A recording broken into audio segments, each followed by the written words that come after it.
C'est un vrai plaisir de vous avoir parmi nous. Merci beaucoup d'avoir fait l'effort de venir jusqu'ici. Je vous en prie, installez-vous là-bas.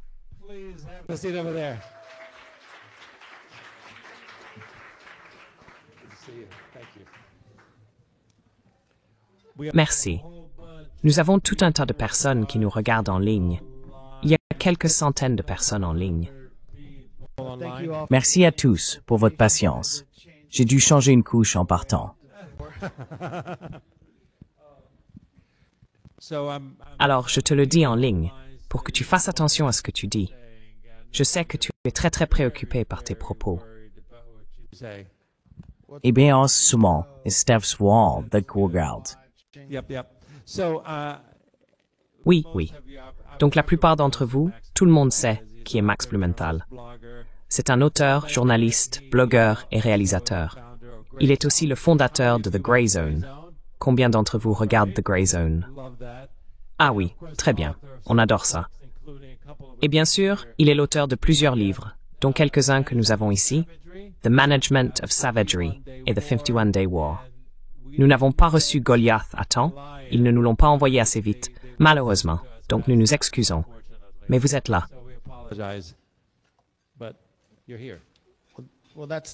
Eh bien, c'est celui-là. C'est celui-là. Je veux dire, c'est vraiment celui-là qui prépare le terrain pour le moment actuel. Absolument. Vous pouvez l'obtenir en ligne. Je voudrais pouvoir aller droit au but. Je vais vous poser quelques questions, puis nous laisserons les gens vous poser des questions, si cela ne vous dérange pas. Vous revenez tout juste de l'ONU, n'est-ce pas? Vous avez assisté à plusieurs réunions, dont quelques-unes de très haut niveau. Je crois, évidemment, avoir vu votre rencontre avec le président iranien, Ebrahim Raïssi. Et avez-vous également rencontré le président colombien?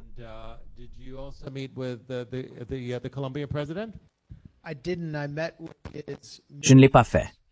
J'ai rencontré le directeur du bureau Moyen-Orient du président. Il s'appelle Victor de Curea.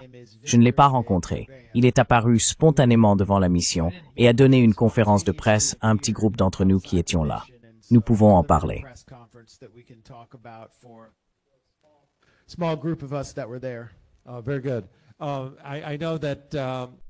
Très bien. Je sais que dès que l'avion du président colombien a décollé, ils ont annulé son visa. Ce que j'ai trouvé vraiment drôle, parce que son discours était assez incendiaire. Je pense que c'était l'un des, même s'il était un peu décousu, il a soulevé des points vraiment sérieux. Pouvez-vous évoquer certains des moments forts des discours à l'Assemblée générale de l'ONU prononcés par certains chefs d'État? Eh bien, vous avez mentionné, et ne parlez pas de Trump ou de Netanyahou avant la fin, si vous souhaitez en parler.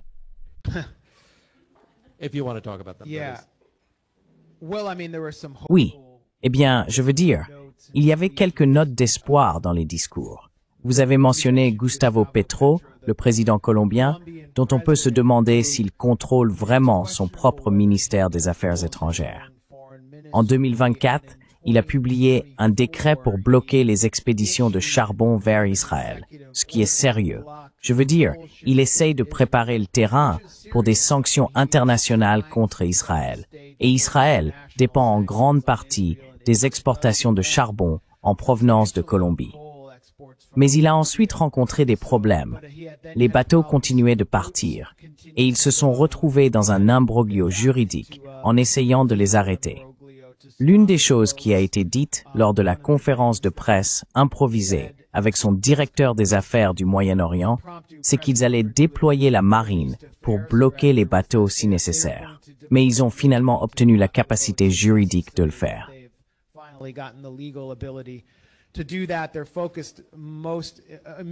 Ils se concentrent principalement sur les sanctions pour l'instant, mais ils sont le premier pays à entamer le processus de l'initiative Unite for Peace de Craig Mokhiber, qui est en quelque sorte un lanceur d'alerte des droits de l'homme à l'ONU, l'un des premiers et rares responsables onusiens à avoir démissionné de l'ONU pour protester contre son incapacité à stopper le génocide à Gaza. Cette initiative appelle à la création d'une force armée internationale pour escorter et permettre l'acheminement de l'aide et de la nourriture à Gaza, où la population souffre d'une famine imposée. D'où viendra cette armée? D'où sera-t-elle déployée? Quels pays y participeront? Ces réponses ne nous ont pas été fournies lors de cette conférence de presse, pas plus qu'elles n'ont été données par Petro, qui était avec de Correa et Roger Waters, très impliqués dans la tentative de créer une dynamique autour de cette initiative lors de la conférence de presse suivante.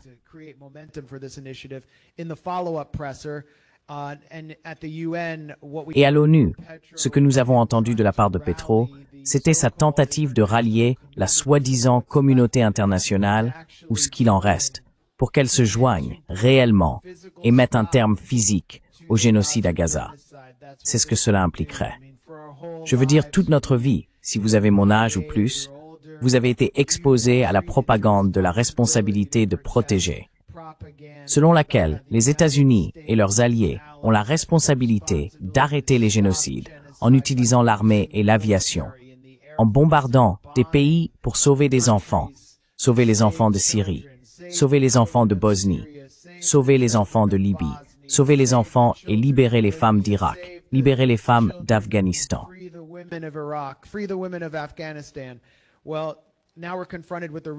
Eh bien, nous sommes maintenant confrontés à un véritable génocide, et les États-Unis fournissent les bombes aux génocidaires.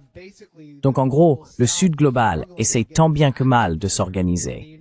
Les Nations Unies sont incapables de faire quoi que ce soit, et ensuite elles retirent le visa de la personne qui appelle concrètement à des mesures. C'est pour cela que les Nations Unies, et je pense que nous pouvons trouver des alliés à droite, pour nous soutenir dans cette prochaine initiative, y compris de la John Birch Society, devraient être retirées des États-Unis et installées dans un pays comme l'Afrique du Sud. Elles ne peuvent plus rester ici avec ce genre d'ingérence et de contrôle de la part des États-Unis.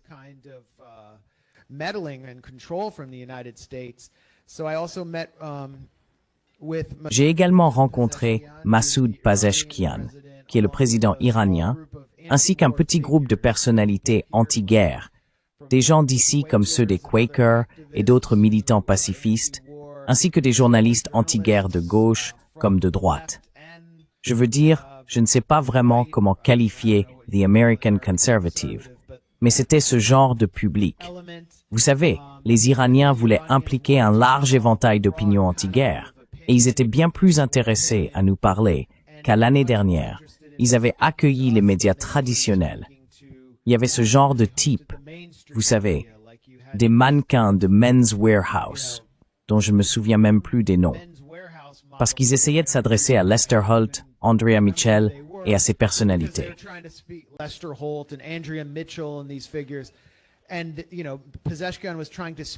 Et vous savez, Pezeshkian essayait de s'adresser directement à Biden à travers eux, parce qu'il pensait encore qu'il y avait une possibilité diplomatique pour arrêter la guerre. Maintenant, ils en ont fini avec le gouvernement américain. Ils s'adressent directement au peuple américain. Et en gros, le message est, que pouvons-nous faire pour au moins mobiliser l'opinion publique américaine contre la guerre qui reviendra, et qui sera plus violente que la guerre de 12 jours précédente. En fait, Pezeshkian a dit que si on l'éliminait, il a même envisagé un scénario dans lequel il serait assassiné. Ils avaient des plans 5 ou 6 étapes en avance. Ils ont prévu toutes les éventualités. Et il a d'ailleurs échappé de justesse à une tentative d'assassinat lors du dernier épisode.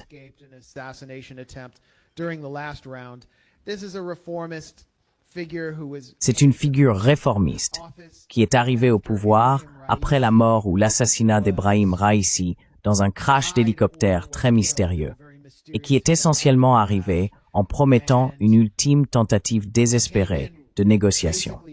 Et nous avons vu ce qui s'est passé. Il a critiqué Steve Witkoff, l'envoyé de Trump au Moyen-Orient, qui est en gros l'avocat d'Israël, et a dit qu'il nous rencontrerait à Doha pour nous expliquer comment nous avancions vers une résolution positive, que nous pouvions remettre le JCPOA sur les rails. Puis il rentre à Washington et publie en gros une déclaration de guerre. Il a dit qu'on aurait dû enregistrer ces réunions juste pour montrer l'hypocrisie. Comment peut-on traiter avec quelqu'un comme ça? Il y a donc très peu d'espoir de ce côté-là.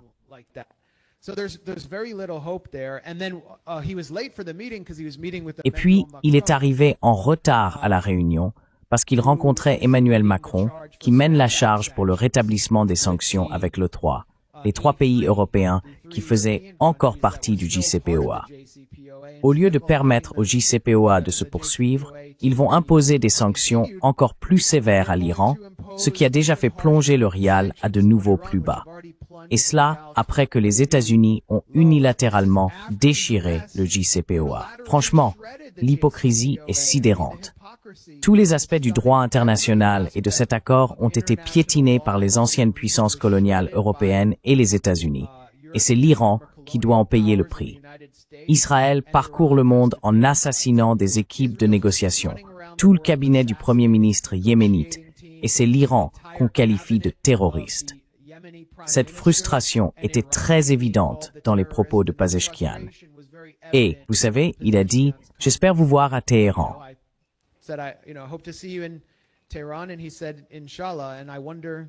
Et il a dit « Inch'Allah ». Et je me demande si cela se produira un jour, étant donné la propension d'Israël à assassiner pratiquement tous les dirigeants. Et Netanyahou nie maintenant ouvertement avoir tué Charlie Kirk. Juste une autre réflexion rapide à propos de l'ONU. Je veux dire, je ne pense pas que cela vaille la peine. Je n'ai rien à ajouter sur le discours de Netanyahou ou de Trump que vous ne sachiez déjà, ou un point de vue que vous n'ayez pas. Mais il y a une personnalité intéressante à observer. C'est Mia Mottley, de la Barbade. Et les Caraïbes sont une constellation de nations qui se battent historiquement pour leur souveraineté. La Barbade a été au centre de ce combat. La Barbade entretient des relations très étroites avec Cuba, avec le Venezuela. C'est en quelque sorte une puissance diplomatique méconnue. Et Mia Mottley s'inscrit dans cette tradition de... Enfin, c'est un peu comme une tradition caribéenne de libéral noir.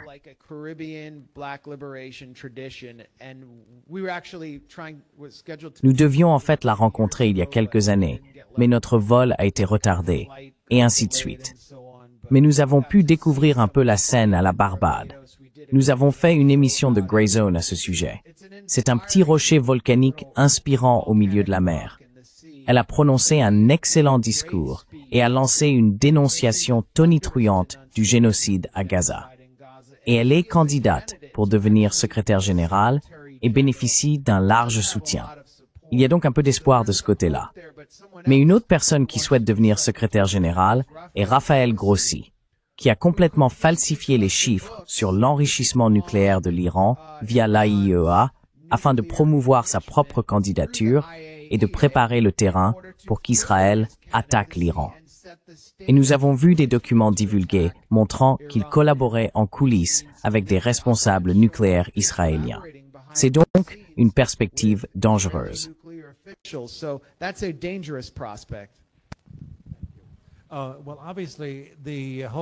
Eh bien, évidemment, toute l'idée des négociations a été une ruse pour l'Iran, tout comme elle l'a été pour les Palestiniens pendant de nombreuses années. Je commence à comparer le JCPOA à Oslo, où l'on a ce processus continu, sans fin, auquel les gens continuent de prêter attention en pensant que c'est réel. Et c'est « Oh, l'autre camp ne coopère pas.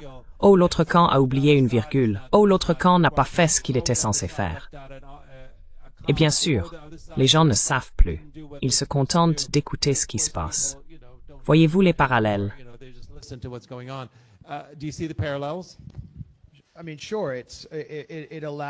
Je veux dire, bien sûr, Oslo a permis aux ennemis de la Palestine, Israël en particulier, de déclarer qu'ils cherchaient la paix, qu'ils négociaient, mais il n'y avait pas de partenaire en face. Ainsi, ils pouvaient délégitimer politiquement la direction palestinienne tout en éliminant tous les dirigeants, en empoisonnant Arafat, par exemple, jusqu'à arriver à Abbas.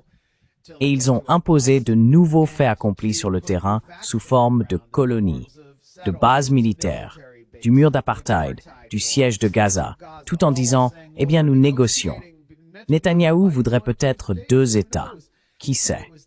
Et c'était pareil avec le JCPOA. Les États-Unis avaient un grand intérêt, mais pendant tout ce temps, Israël infiltrait l'Iran avec de nouvelles cellules du Mossad. Ils développaient leurs propres capacités nucléaires non régulées, non surveillées. Dimona connaît actuellement une expansion massive en Israël. Et puis Trump enlève un peu le masque sur toute cette affaire, comme il a tendance à le faire, ce qui est l'un des aspects rafraîchissants chez lui. Par exemple, à l'ONU, il est allé voir le président turc Recep Erdogan et lui a dit « Tu as pris le contrôle de la Turquie. Ouais, et tu l'as fait avec brio. Bravo. Pardon, tu as pris le contrôle de la Syrie. Non, qu'a-t-il dit à propos de la Turquie? Il a dit « Tu t'y connais en élections volées. Ouais, élections truquées. Donc, je veux dire, oui, d'une certaine manière. Donc, où en étions-nous? Oui, vous voyez l'idée. Et regardez les négociations entre le Hamas et Israël. Comment Israël a utilisé ces négociations pour donner l'impression qu'il participait réellement à une démarche diplomatique pour les otages, alors qu'en réalité, ils tuent eux-mêmes otage après otage. Près de 40, selon les médias israéliens, ont été tués.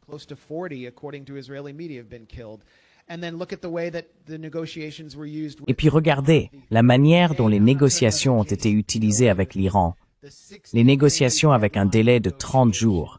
Je ne parle pas du JCPOA, mais des négociations avec un délai de 60 jours, où Trump a essentiellement été utilisé par les Israéliens pour attirer l'Iran dans un faux sentiment de sécurité, de sorte que leurs commandants, leurs généraux, étaient en congé lorsqu'ils ont été assassinés. C'est pourquoi, mardi dernier, dans un discours auquel la plupart des Américains n'ont pas prêté attention, mais que je pense avoir été très significatif en Iran, le dirigeant iranien, l'ayatollah Ali Khamenei, a déclaré que négocier avec les États-Unis est une forme de reddition nationale et que personne ne devrait jamais le faire à nouveau. Donc, ma question à Pezeshkian était, est-ce que cela reflète votre position? Et il m'a donné une réponse très générale.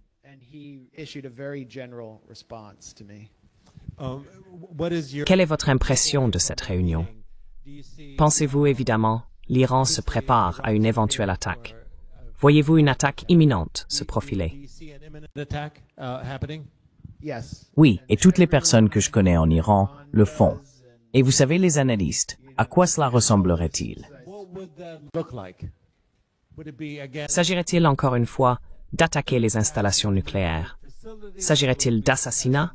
À quoi cela ressemblerait-il? Eh bien, le principal avantage ou avantage tactique qu'Israël a perdu lors de la guerre de 12 jours était, si l'on regarde comment ils ont construit l'attaque initiale, il s'agissait principalement de frappes de décapitation. L'aspect secondaire était d'essayer de paralyser la capacité de l'Iran à répondre avec des missiles balistiques. Il n'essayait même pas nécessairement de neutraliser la structure de commandement militaire. Il cherchait à affaiblir le haut commandement des gardiens de la révolution iranienne afin d'inspirer une révolte nationale. Il croyait réellement que la population commencerait à descendre dans la rue, que la direction iranienne serait submergée par le chaos et qu'il pourrait même parvenir à un changement de régime grâce à ce coup puissant.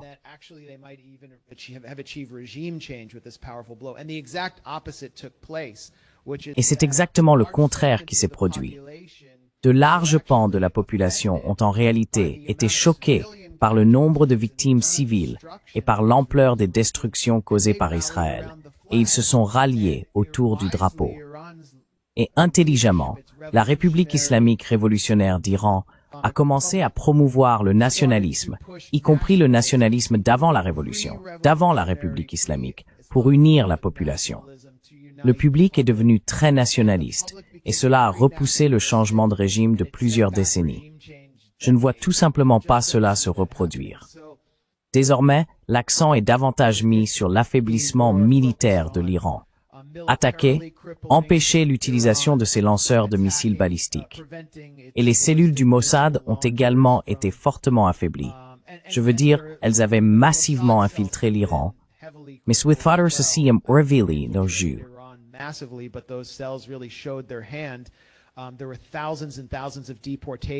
Il y a eu des milliers et des milliers d'expulsions de migrants afghans qui étaient perçus comme une base potentielle de recrutement pour le Mossad.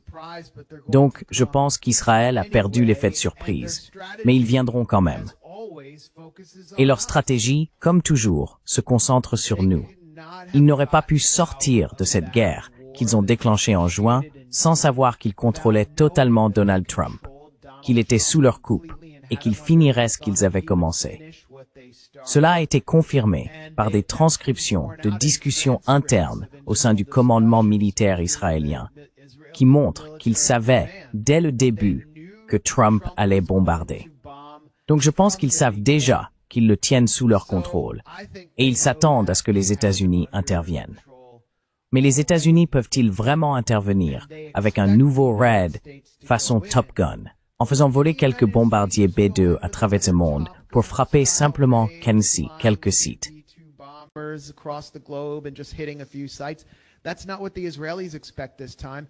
Ce n'est pas ce à quoi les Israéliens s'attendent cette fois-ci. Le conflit sera bien plus violent. Je pense que l'Iran a plus de capacités que ce que nous croyons. Ils ont causé plus de dégâts à Israël que ce que nous avons compris à cause du régime de censure. Et lorsque les États-Unis interviendront à nouveau, on attendra d'eux qu'ils fassent plus, en impliquant la marine, les sous-marins, les États-Unis menant réellement des assassinats. Et si cela s'aggrave, eh bien, le détroit d'Ormuz pourrait être fermé, paralysant l'économie mondiale. Et alors, les États-Unis devront-ils engager des forces spéciales, des troupes au sol? Eh bien, c'est précisément ce que Netanyahou veut que nous fassions. Donc nous, dans la communauté anti-guerre ici, devrions nous demander, que va-t-on faire? Nous devons commencer à faire passer clairement le message que cela arrive, et il n'y a aucun appétit pour cela dans la population américaine, à l'exception du 1%.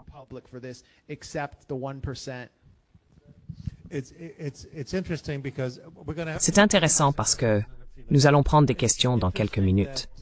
C'est intéressant de se demander, vous savez pourquoi les États-Unis s'intéressent autant à cette région, en dehors des raisons géopolitiques, et bien sûr des ressources, n'est-ce pas, et de tout ce qui en provient. Pensez simplement à ce qui se passe si l'on ferme le détroit d'Ormuz. Comment toute l'économie mondiale s'effondre. C'est assez fou, non? Je veux dire, c'est juste un tout petit espace sur la planète qui se trouve regorgé de tant de ressources qui alimentent une grande partie du monde.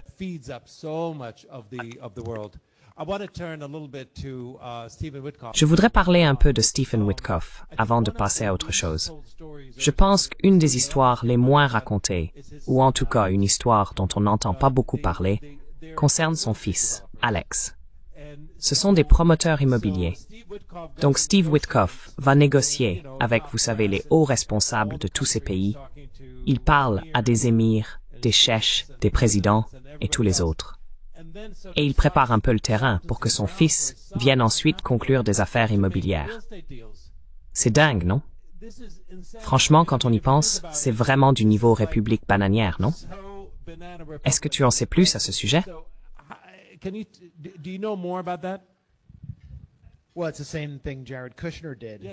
Eh bien, c'est exactement ce qu'a fait Jared Kushner. La société de Jared Kushner s'intéresse à l'immobilier en bord de mer à Gaza. Jared Kushner a récemment participé à des réunions à New York avec Netanyahou, et je pense qu'il sera là avec Trump et Netanyahou.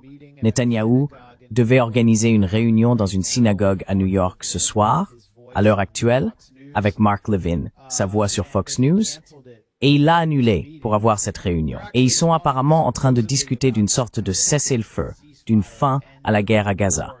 Donc ce sera intéressant. Mais il parle aussi d'immobilier. C'est toujours une question d'immobilier. Et Alex Witkoff vient d'être classé parmi les 50 juifs les plus influents par le Jerusalem Post.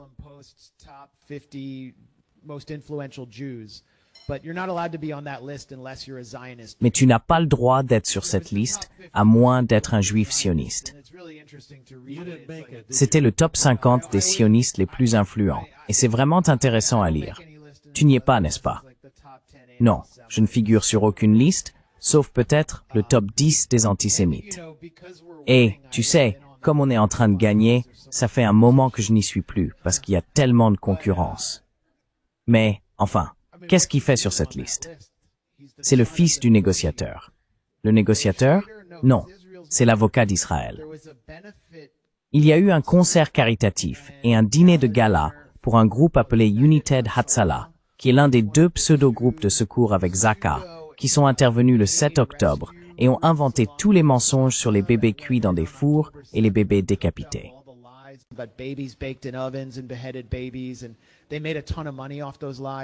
Et ils ont gagné énormément d'argent grâce à ces mensonges. Steve Witkoff était la tête d'affiche de leur dernier dîner de gala. C'était il y a 4 ou 5 mois. Et Yossi Cohen, l'ancien chef du Mossad, y a également pris la parole. Witkoff a succédé à Yossi Cohen et a dit « C'est incroyable. Je parle après un ancien chef du Mossad. Ma mère serait tellement fière de moi en ce moment. » Je me dis « C'est ça le négociateur. » On dirait que chaque négociateur depuis Clinton est un type juif qui a en gros fait son alia à Washington pour faire avancer les intérêts d'Israël. Je veux dire, il n'y a pas d'exception. Est-ce qu'on a le droit de négocier si on est un gentil? Genre, est-ce qu'on pourrait avoir quelqu'un de neutre, genre un unitarien ou un bouddhiste ou quelque chose comme ça?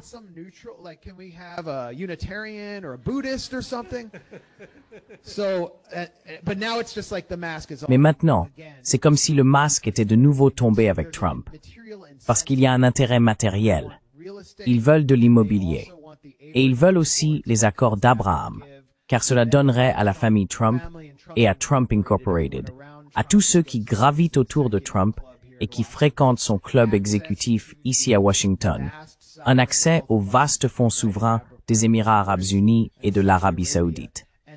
Et d'ailleurs, les Émirats arabes unis ont été le seul pays prétendument arabe à rester dans la salle lors du discours de Netanyahou à l'ONU, à le rencontrer ensuite, à lui serrer la main. Donc, ils sont partants. Merci. Une autre relation que je trouve intéressante à observer en ce moment, en lien avec Gaza et avec l'avenir de nos médias, c'est la relation entre Tony Blair et Larry Ellison.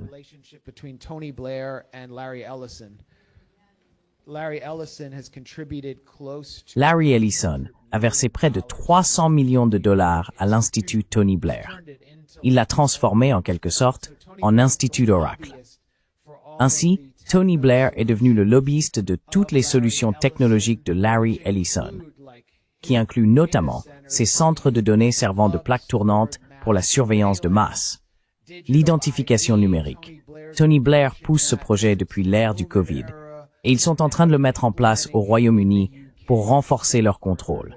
Ils viennent de détenir George Galloway à l'aéroport. C'est un régime autoritaire là-bas. Et Tony Blair est pressenti pour prendre le contrôle de Gaza. Il cherche à devenir l'administrateur de Gaza après l'éviction officielle du Hamas.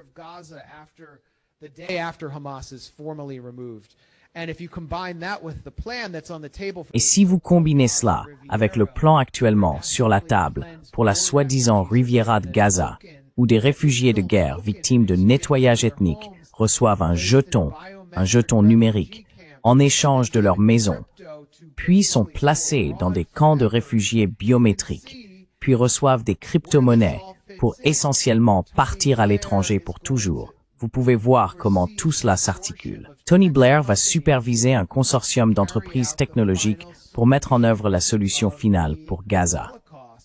Et que fait d'autre Larry Ellison? Eh bien, il prend le contrôle de TikTok. Netanyahou a déclaré hier lors d'une réunion avec des influenceurs « Nous devons acheter TikTok pour empêcher les jeunes d'en apprendre davantage sur la Palestine et de voir les photos de tous les enfants que je massacre chaque jour. »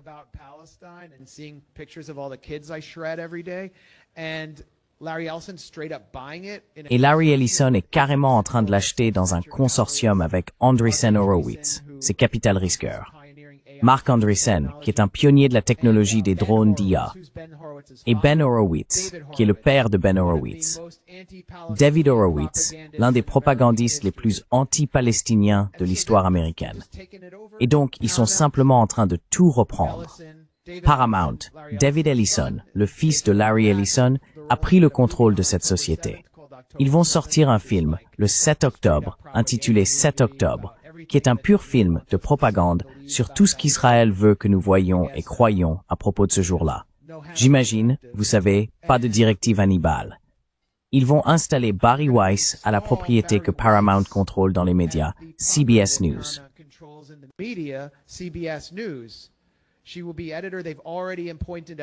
Elle sera rédactrice en chef. Ils ont déjà nommé comme médiateur un lobbyiste pro-israélien issu d'un think tank néoconservateur d'ici, appelé le Hudson Institute, du nom de David Weissman, pour essentiellement museler la division des informations. Et il y a quelques mois, de nombreux présentateurs de 60 minutes sur CBS ont dû démissionner parce qu'ils étaient censurés et réprimés. Je veux dire, c'était déjà une émission qui représentait la voix de l'establishment. Donc, Netanyahou mène une guerre sur 7 fronts dans la région, et nous sommes désormais le nouveau 8e front, alors que le 1% sioniste cherche à renforcer son contrôle sur nos esprits, mais ils vont échouer. Toutes ces institutions qu'ils prennent en main sont fondamentalement toxiques.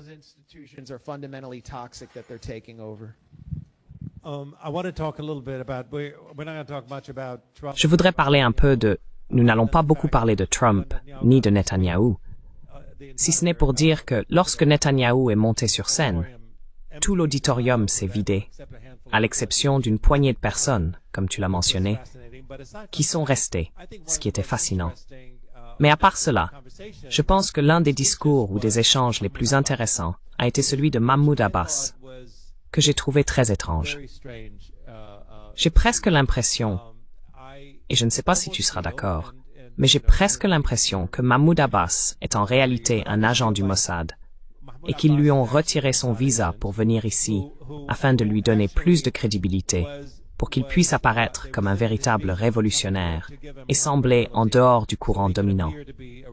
Ce dont il a parlé était franchement effrayant. Peux-tu nous parler un peu de son discours et des implications de ce qu'il a dit?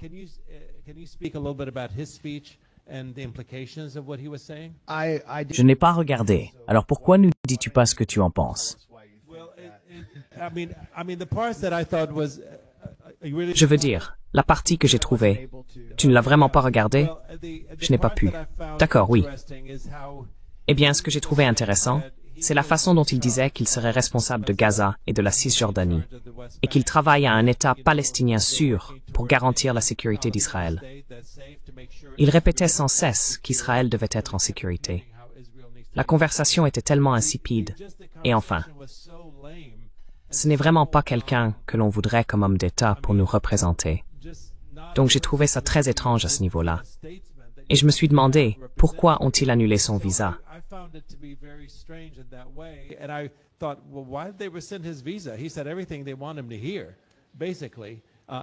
Il a dit tout ce qu'il voulait qu'il dise, en gros. Et je suis sûr que son discours a été vérifié par quelqu'un de plus haut placé avant qu'il ne parle.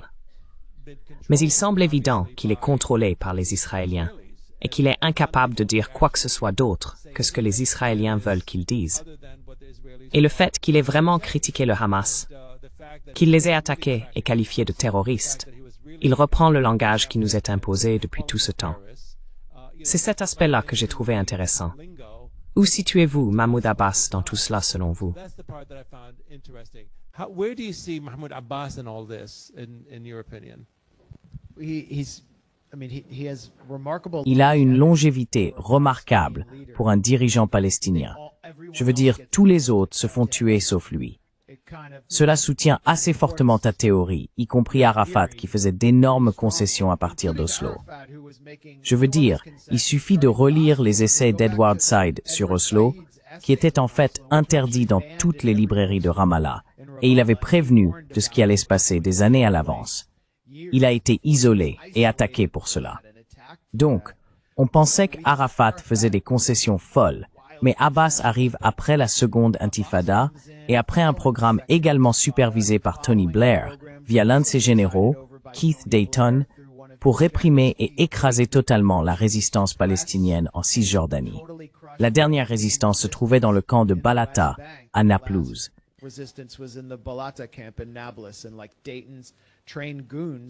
Et comme les sbires formés par Dayton, issus des forces de sécurité d'Abbas, ils ont tué d'autres Palestiniens, puis ont entamé l'ère de la coopération sécuritaire avec Israël. Où cela les a-t-il menés? Cela a conduit à ce que la Cisjordanie soit aujourd'hui une véritable prison en voie d'annexion.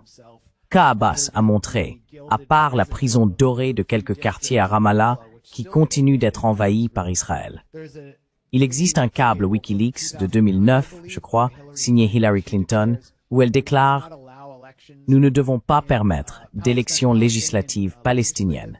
Nous devons déclarer Mahmoud Abbas dirigeant d'urgence indéfiniment. » Cela en dit long sur son utilité pour Hillary Clinton, les États-Unis, Israël, et il est toujours là, d'une manière ou d'une autre. Alors que Yahya Sinwar et toute cette génération du Hamas ont tout misé pour tenter de mettre fin à l'occupation, sachant qu'ils seraient tous tués.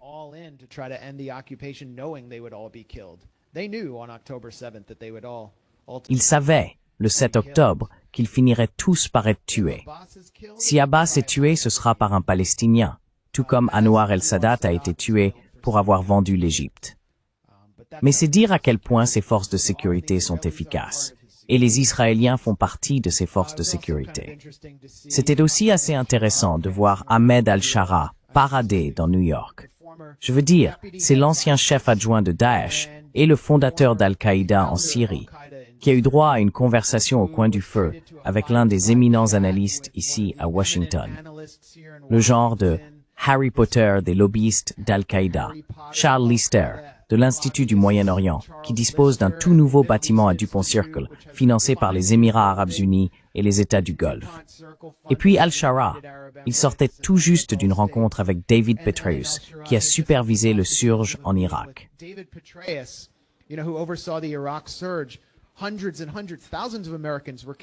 Des centaines et des centaines, des milliers d'Américains ont été tués en combattant Ahmed al-Shara. Comment eux et leurs familles se sentent-ils en voyant Petraeus accueillir al-Shara dans la communauté des nations et la communauté internationale alors que l'Iran est qualifié de terroriste? On avait vraiment l'impression d'un monde complètement à l'envers. En fait, al-Shara a rencontré, le 12 septembre, le chef du CENTCOM, le nouveau chef du CENTCOM. Comment s'appelle-t-il? Cooper. Ils ont dû attendre un jour parce que ça aurait été un peu fort de se rencontrer le 11 septembre. Oui, sérieusement.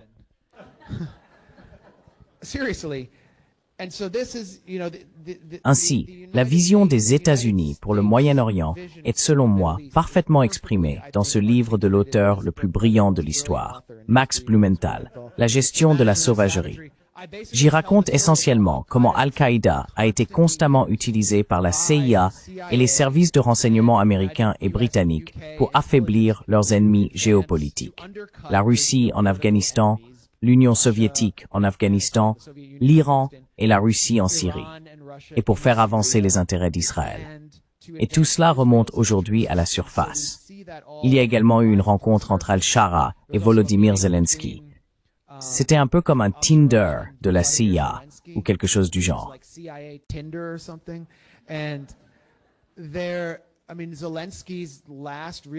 Je veux dire, le dernier bataillon vraiment résilient de Zelensky est composé de néo-nazis. Il s'agit du 3e régiment, qui est l'ancien bataillon Azov, des néo-nazis faisant le salut nazi, sponsorisé par la CIA et le Pentagone. Et ce sont nos proxys. Voilà donc le phare moral que nous projetons au monde. Al-Qaïda, l'autorité palestinienne vichiste et les nazis bandéristes ukrainiens pour vaincre nos adversaires géopolitiques. Et je pense que, vous savez, une fois que les États-Unis perdront ce mirage de soft power, alors tout sera possible. N'importe quel pays sera prêt à choisir l'alternative, c'est-à-dire le soutien militaire de la Russie et le soutien économique et en infrastructure de la Chine, plutôt que ce que nous proposons.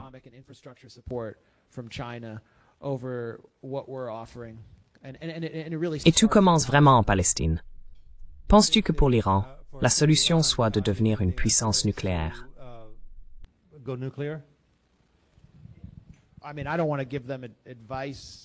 Je veux dire, je ne veux pas leur donner de conseils et être accusé de soutien matériel. Mais il serait logique que s'ils procédaient à un essai nucléaire et disposaient de missiles balistiques prêts avec des ogives nucléaires, ce serait le pire cauchemar de Netanyahou.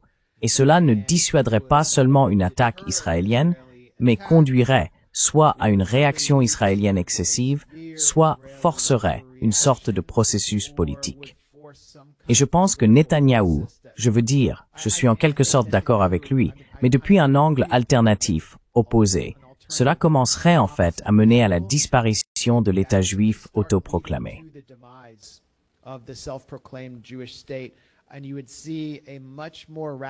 Et vous verriez un exode démographique beaucoup plus rapide de l'élite ashkénaze, qui constitue la classe moyenne d'Israël, ainsi que leur sorte d'intelligentsia et leur secteur technologique vers l'Europe pour éviter l'inévitable. Et cela, vous savez, Israël n'a aucun moyen de négocier. Alors que verrions-nous dans ce cas? Mais je crois vraiment, d'après mes discussions avec les négociateurs lorsque j'étais en Iran, qui étaient impliqués dans les négociations avec les États-Unis, et d'après la rencontre avec Pezeshkian, qu'ils ne veulent vraiment pas posséder l'arme nucléaire. Ils ne veulent pas aller dans cette direction. Et ils ont de sérieuses objections religieuses à la possession d'une arme nucléaire.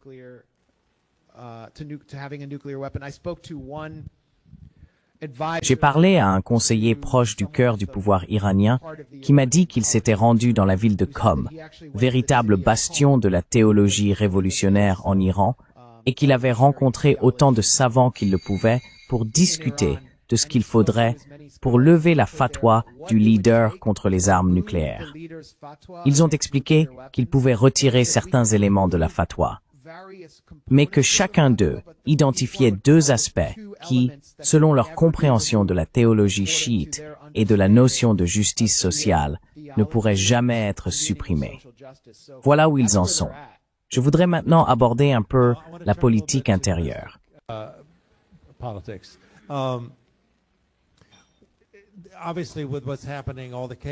Évidemment, avec ce qui se passe, tout le chaos que nous voyons, on commence à voir quelques fissures dans ce chaos qui est créé. Où voyez-vous des opportunités pour que la situation prenne une autre tournure? Je veux dire, voyez-vous, quelles sont les possibilités? Je sais qu'il y a un grand article aujourd'hui dans le New York Times sur Marjorie Taylor Greene, qui prend ses distances avec MAGA et qui s'exprime vraiment sur beaucoup de sujets. Et je n'aurais jamais pensé retweeter quoi que ce soit de Marjorie Taylor Greene, mais je l'ai fait. Mais je l'ai fait.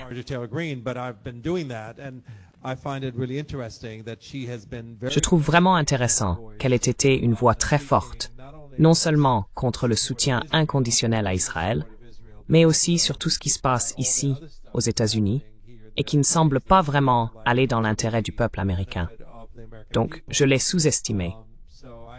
Mais où voyez-vous apparaître les fissures, les ouvertures pour le mouvement pour la paix et d'autres personnes? Et je déteste utiliser le mot paix. Je commence à utiliser le mot libération, parce que je pense que c'est beaucoup plus pertinent que paix.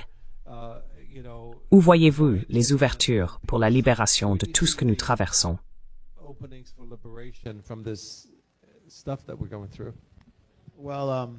Eh bien, quand mon fils est né, la première chose que je lui ai dite a été « Bienvenue en territoire occupé par les sionistes ». Pauvre gamin. Il ne pouvait pas passer une journée sans un peu de paix dans sa tête. Je voulais juste qu'il sache à quoi s'attendre. Anya, as-tu quelque chose à ajouter à cela?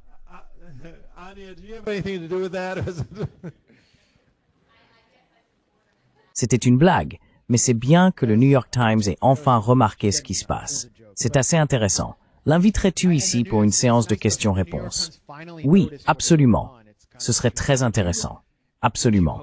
Oui. Je pense que qui penserait que je ne devrais pas?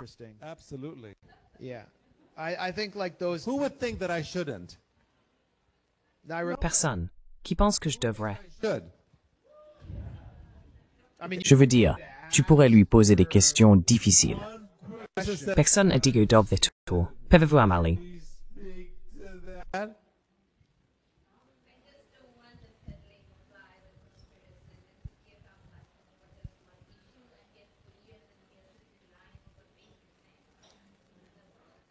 Bon point, oui. Eh bien, je pense qu'il y a un dialogue possible. Et puis, il y a certains sujets avec la droite sur lesquels je dois simplement ne pas être d'accord de ne pas être d'accord. mais je ne vais tout simplement pas m'engager avec eux là-dessus. Et j'ai vraiment l'impression, surtout depuis le licenciement de Tucker Carlson, que j'ai entendu tellement de personnes de droite à qui je n'aurais jamais pensé parler, et des gens dans les médias dont je n'étais pas vraiment au courant, des personnes du genre lobbyiste, ils veulent me parler, et ils sont vraiment remontés à propos d'Israël. Et je ne dis pas qu'Israël a fait virer Tucker Carlson, et Netanyahou l'a nié 2 fois. Mais ils en ont assez d'être contrôlés par un pays étranger. Et dans toutes leurs organisations médiatiques, au Congrès, sur Capitol Hill, partout où ils vont, ils ont l'impression qu'il y a quelqu'un qui les surveille, qui leur dit ce qu'ils peuvent ou ne peuvent pas dire.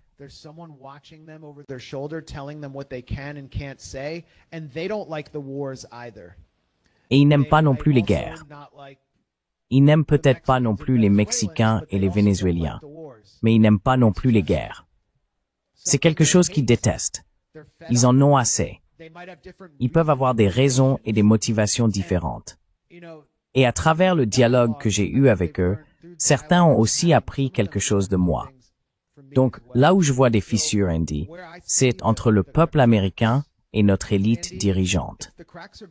Je veux dire, les démocrates ne vont pas nous permettre d'avoir la moindre démocratie sur la question du génocide à Gaza. Le Parti démocrate s'est complètement effondré sur la question Israël-Palestine. Tous les sondages que nous voyons aujourd'hui, Pew, YouGov, Gallup, montrent que moins de 10% des électeurs démocrates soutiennent Israël plutôt que la Palestine, et qu'une majorité des moins de 40 ans soutient la Palestine plutôt qu'Israël.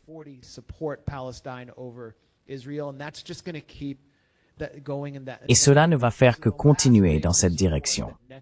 Donc le dernier bastion de soutien que Netanyahou a aux États-Unis se trouve au sein du mouvement MAGA. En dehors de ce monde de boomers de Fox News, ce n'est tout simplement pas stable. Cela s'effondre aussi. Et la plupart des républicains de moins de 35 ans ne soutiennent plus Israël. Donc, les reportages que j'ai réalisés sur la mort de Charlie Kirk, je pense, ont été une fenêtre sur ce qui se passe. Alors que certains ont interprété cela comme une preuve qu'Israël l'a tué, j'essayais simplement de montrer le genre de pression que le principal activiste de la jeunesse conservatrice, le plus formaté, le plus acheté et payé, subissait dans les dernières semaines de sa vie, alors qu'il s'éloignait de son rôle de sioniste chrétien.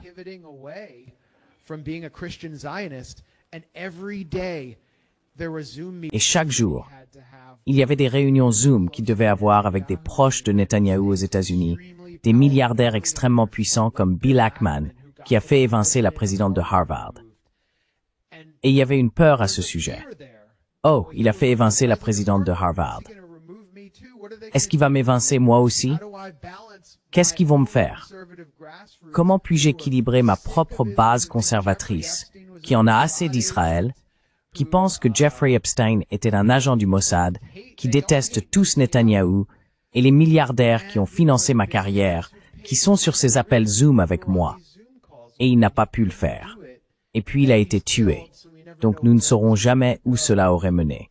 Et ils nous ont présenté son remplaçant, qui est le fils d'un donateur républicain dont le nom est Breland Holyhand. C'est bien son nom.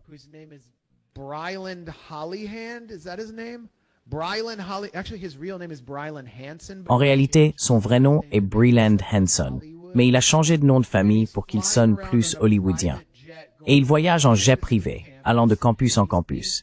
Il a 18 ans, il est pro-Israël, il porte un polo de golf PGA. Il est totalement rejeté par ce mouvement. Il est devenu une source de moquerie totale. La droite en a complètement fini avec ce genre de profil. Et Netanyahou, qu'est-ce qu'il fait? Il paye tous les influenceurs MAGA qu'il peut, y compris les pires, les plus ignobles, les plus racistes, comme ce gamin Cam Higby, qui est allé dans une université historiquement noire du Tennessee et qui en a été expulsé parce qu'il leur a demandé en gros de débattre de leur propre humanité en tant que noirs. C'était clairement une provocation.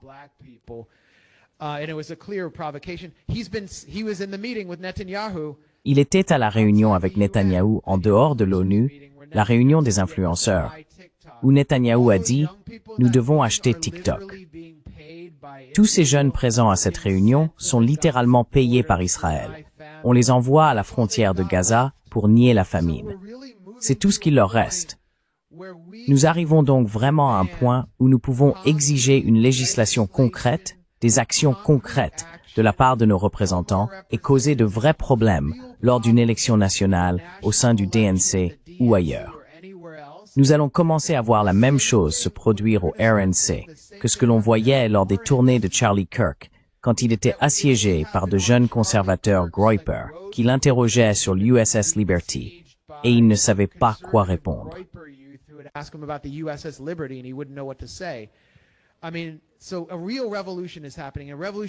Donc, une véritable révolution est en cours.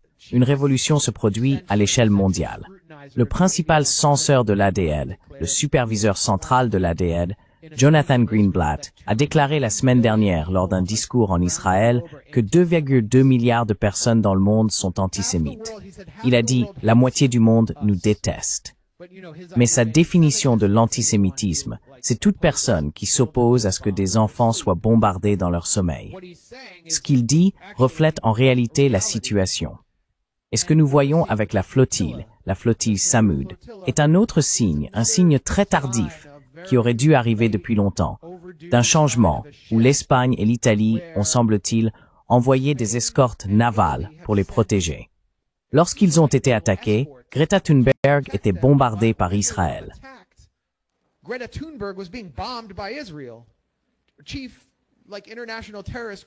Le chef, tout comme la terroriste internationale Greta Thunberg, était attaqué par des drones israéliens, et un navire de guerre italien, ainsi qu'un navire de guerre grec, se trouve désormais en mer près d'eux également. Pourquoi Giorgia Meloni a-t-elle envoyé un navire de guerre? Eh bien, elle ne l'a pas fait. Les syndicats italiens allaient bloquer toutes les autoroutes et empêcher l'approvisionnement des supermarchés en nourriture, à moins que cela ne soit fait. Donc, il se passe quelque chose là-bas, et nous allons voir comment cela va évoluer lors des élections de mi-mandat, et lors de la prochaine élection présidentielle, nous verrons que nos dirigeants sont complètement hostiles à nos revendications, et nous aurons plus de pouvoir que jamais. Voilà la faille. C'est une faille bipartisane. Désormais, c'est une faille entre le peuple et les 1%.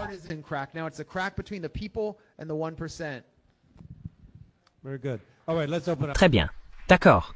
Ouvrons la discussion. Ouvrons la discussion. Oui, je crois que nous avons un... Peux-tu apporter le micro là-bas? Je crois que nous avons un micro sans fil que nous pouvons faire circuler, si ça ne vous dérange pas. J'ai juste ici. Oh, elle là. Merci, Madison.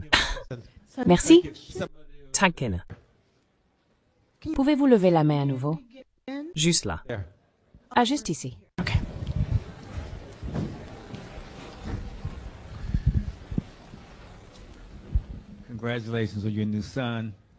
Félicitations pour la naissance de votre fils. Merci Marc. Je voulais vous demander, vous n'avez rien dit à propos de la réunion qui a eu lieu entre Trump et les dirigeants de la région du Golfe à l'ONU. J'essayais de comprendre. Erdogan était là aussi, non? Donc, j'essayais de comprendre. À un moment donné, vous avez parlé de ce nouvel arrangement militaire avec le Pakistan et Doha. Selon vous, où cela va-t-il mener? Et est-ce que ces dirigeants vont vraiment écouter Trump ou est-ce qu'ils font simplement ce que, je ne sais pas ce qu'ils pensent obtenir de ce genre de réunion?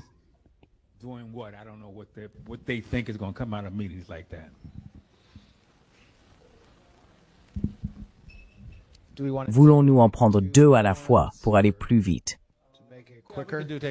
Nous pouvons en prendre encore quelques-uns. Juste là-bas, au fond. Voulez-vous commencer ici, puisque vous êtes tout près? Ensuite, nous irons dans une autre région. J'ai vu que Tucker Carlson, de toutes les personnes possibles, il a interviewé Jeffrey Sachs il y a quelque temps et il s'est prononcé en faveur des manifestants à Columbia et dans d'autres universités. Franchement, j'en suis restée bouche bée. Si vous pouviez aussi dire un mot, vous avez parlé de Marjorie Taylor Greene, si vous pouviez expliquer d'où vient Jeffrey Sachs. Enfin, pardon, Tucker Carlson. C'est clairement un changement.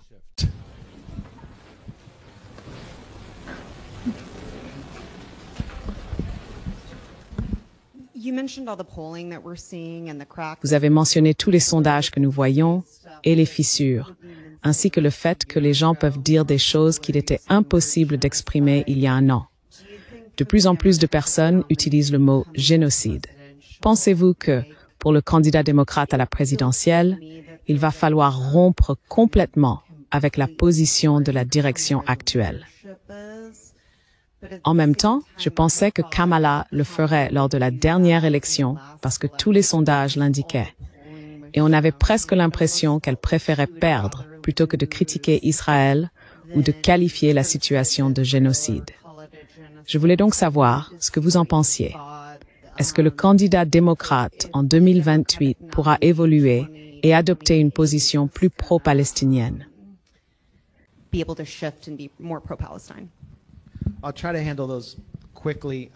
Je vais essayer de répondre rapidement. Avec l'attaque du Qatar par Israël, les États du Golfe, à l'exception possible des Émirats arabes unis, sentent que personne n'est en sécurité, que personne ne peut les protéger et que tout peut arriver. Ainsi, lors de leur rencontre avec Trump, et la Turquie aussi, on voit qu'Israël menace de plus en plus la Turquie. Israël a attaqué une base turque que la Turquie construisait à l'intérieur de la Syrie il y a quelques semaines, près de Palmyre. Ils ont été menaçants. Les attaques d'Israël contre la Syrie, comme lorsqu'ils bombardent un site, c'est un message adressé à la Turquie. S'ils rencontrent Trump, c'est en grande partie pour que Trump fasse pression sur Israël afin qu'il les laisse tranquilles. Et je ne pense pas qu'ils aient beaucoup confiance en sa capacité à le faire, quand, comme le dit Tucker Carlson, Netanyahou, selon ses sources, qui sont bien meilleures que les miennes. Je veux dire, souvenez-vous, il a rencontré Netanyahou à plusieurs reprises. Il a rencontré son fils il y a quelques années. Je n'ai pas ce genre d'accès. Il a dit que, selon ses sources, Netanyahou parcourt la région en se vantant de contrôler Trump, ce que Netanyahou a déjà affirmé à propos des États-Unis. Donc il y a beaucoup de tensions. Et Trump, ils le considèrent tous comme imprévisible. Que fera le Qatar pour contrer cela? Que va-t-il ressortir de ce sommet arabe que le Qatar vient d'accueillir? Ce sont les maîtres pour organiser des sommets et des conférences, et il ne se passe jamais rien.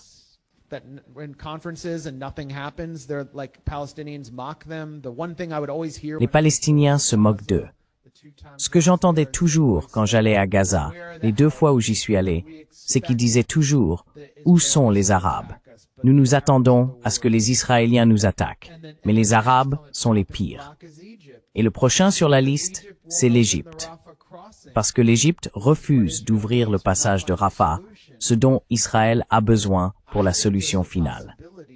Et je pense qu'il y a une possibilité d'un autre conflit dans le Sinaï, comme nous l'avons vu en 1967, où Israël essaiera en fait de contrôler de facto le Sinaï jusqu'au Nil, afin de créer cet espace pour les Palestiniens de Gaza, expulsés ethniquement, qu'ils ont l'intention de judaïser selon leurs propres mots.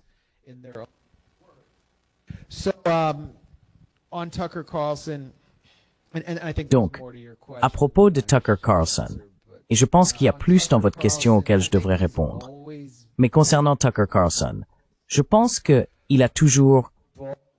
on a toujours dit de lui qu'il était incontrôlable, que Netanyahou en particulier était très préoccupé, mais il a trouvé sa voie parce qu'il y a une opportunité à saisir.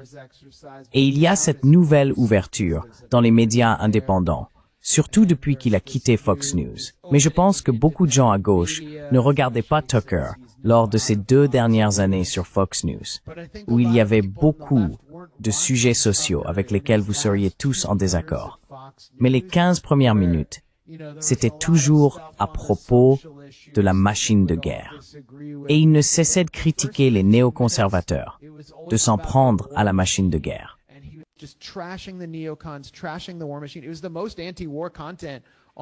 C'était le contenu le plus anti-guerre diffusé sur une chaîne d'information grand public et qui a commencé à faire pression pour qu'il soit évincé. Volodymyr Zelensky, lors d'une réunion avec la famille Murdoch. Donc Tucker a toujours eu cette fibre anti-guerre. Et il n'a pas été acheté par les Israéliens comme tant d'autres personnalités. Maintenant, il s'affiche complètement. Matt Gaetz vient de m'inviter dans son émission sur One American News et m'a laissé m'exprimer librement. Alex Jones, peu importe ce qu'on pense de lui, il est proche de Trump. C'est ce gars de la niche MAGA. Et il était généralement pro-Israël. Comment ne pas avoir une théorie du complot sur Israël? C'est drôle. Il m'a invité et je me suis dit, je vais m'adresser à ce public. Je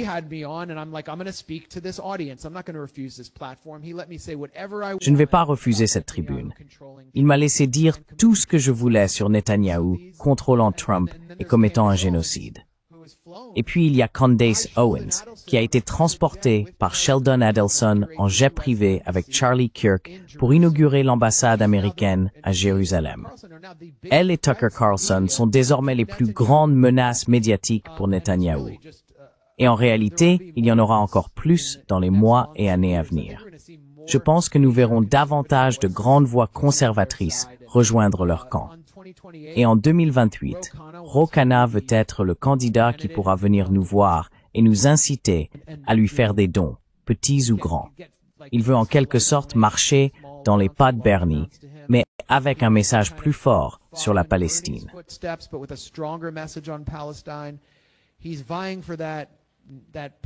Il brigue ce poste. Eh bien, aucun politicien n'est sincère. Mais la question est de savoir s'il va assez loin. C'est quelqu'un qui a été financé par Andreessen Horowitz et l'industrie technologique. Il n'a pas toujours été très favorable à la Palestine. Il se contente de reconnaître dans quel sens souffle le vent. Et je ne vois aucun autre candidat là-bas. En gros, il y a une bande de types juifs sionistes qui se présente contre Ro Khanna. J.B. Pritzker, dont la famille possédait un hôtel sur un territoire occupé à Jérusalem. Et Josh Shapiro, qui est allé à l'école avec Jake Tapper dans une école juive. Qui d'autre? Rahm Emanuel, qui a perdu un doigt dans un accident de cuisine en Israël. Il ne se battait pas vraiment. Vous l'avez entendu ici en premier. C'est vrai. Je veux dire, il dit, je combattais les Arabes terroristes. Mais non, c'était dans un... Et son frère, Harry Emanuel, est un grand opérateur sioniste qui contrôle énormément de monde, y compris Dana White de l'UFC. Je veux dire, ce sont des gens qui vont être massivement rejetés par la base et ils vont essayer de vous rallier par tous les moyens possibles et d'éviter ce sujet. Kamala Harris a aussi publié des mémoires qui ont l'air assez intéressantes. J'ai même envie de les lire, parce que ça a l'air assez piquant. La plupart du temps, elle critique les Biden et les rend responsables de sa situation. Et à un moment, dans un extrait que j'ai lu, elle les critique parce qu'ils ne parlent pas assez de la souffrance des Palestiniens. Et elle a dit, est-ce qu'il y a un moyen de le faire davantage?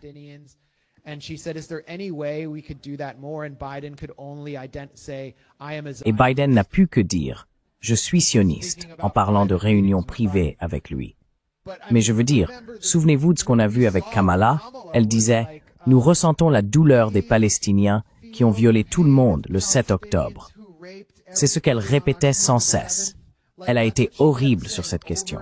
Horrible. Et sa carrière a été soutenue par la tech et le lobby israélien. Donc, le fait qu'elle dise cela dans son livre suggère qu'elle pourrait même essayer de se présenter à nouveau. Et cela montre où ils en sont. Ils vont vous donner toute la rhétorique possible. Je parie même qu'ils laisseront un Palestinien parler à la Convention démocrate cette fois. Mais tout cela ne sera que des gestes de façade. Il nous faut obtenir quelque chose de concret. Ou partir.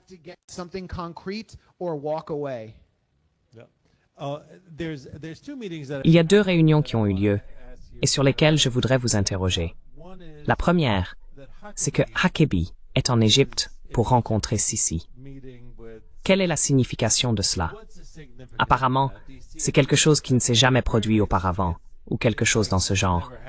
Pouvez-vous nous dire un peu ce que vous pensez qu'il se passe là-bas?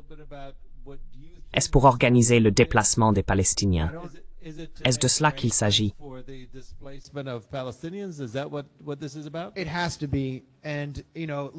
Il le faut. Et regardez la situation de l'Égypte. Ils font face à une crise monétaire, leur population explose, et ils n'ont pas vraiment la capacité de prendre soin de cette population parce que leur budget diminue. Ils ont une crise des infrastructures. Je dirais qu'environ 50% de leur économie est contrôlée par l'armée, et l'armée est financée par l'aide américaine via les accords de Camp David. Donc les États-Unis contrôlent en gros leur économie. Et ils sont obligés d'exporter du gaz et de fournir des matières premières à Israël à travers Camp David, ce que la population égyptienne déteste. Cela montre le niveau de répression que Sisi doit imposer à cette population.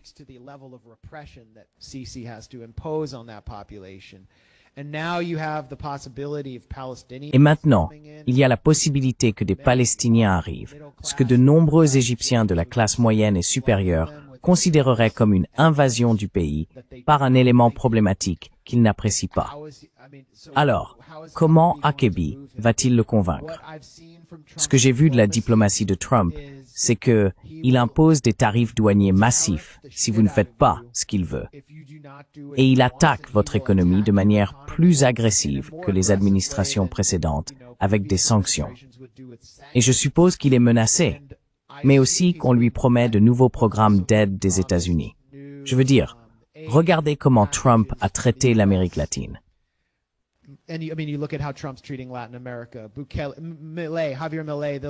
Bukele, Milei, Javier Milei, le libertarien à la tronçonneuse, vient d'obtenir un prêt d'urgence de 20 milliards de dollars des États-Unis parce que le peso s'est effondré.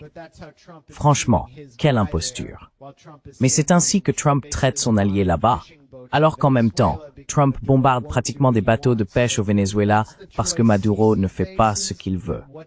Voilà donc le choix auquel Sisi est confronté. Et qu'attendent-ils de lui? Je pense que c'est une excellente question. Ils veulent qu'il accueille les Palestiniens et facilite la solution finale. Et Sisi a déclaré que c'était une ligne rouge. Et l'armée égyptienne, c'est la dernière armée arabe solide et debout qui pourrait réellement infliger des dégâts à Israël. Donc je pense que la tension est en train de monter.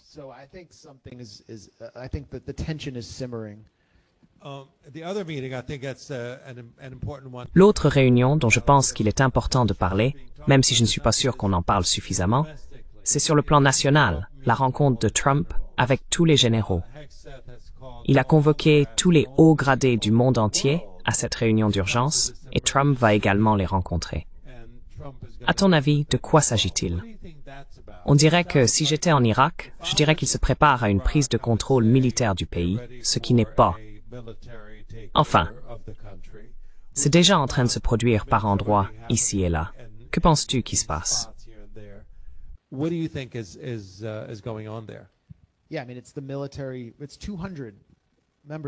Oui, je veux dire, c'est l'armée. Il s'agit de 200 membres du haut commandement militaire, non?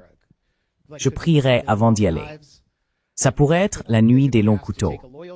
On pourrait leur demander de prêter un serment de loyauté. Certains pourraient être accusés de déloyauté et déchus de leur poste.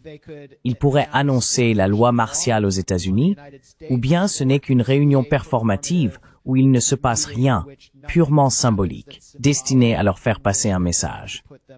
Et c'est certainement un risque sécuritaire sans précédent de rassembler tout le haut commandement militaire au même endroit, où ils pourraient tous être éliminés facilement. Et pour le public américain, le fait que nous ne sachions pas ce qui s'y passe est un parfait exemple du manque de démocratie et de transparence auquel nous sommes confrontés. Et je pense que tout le monde dans cette ville est un peu nerveux.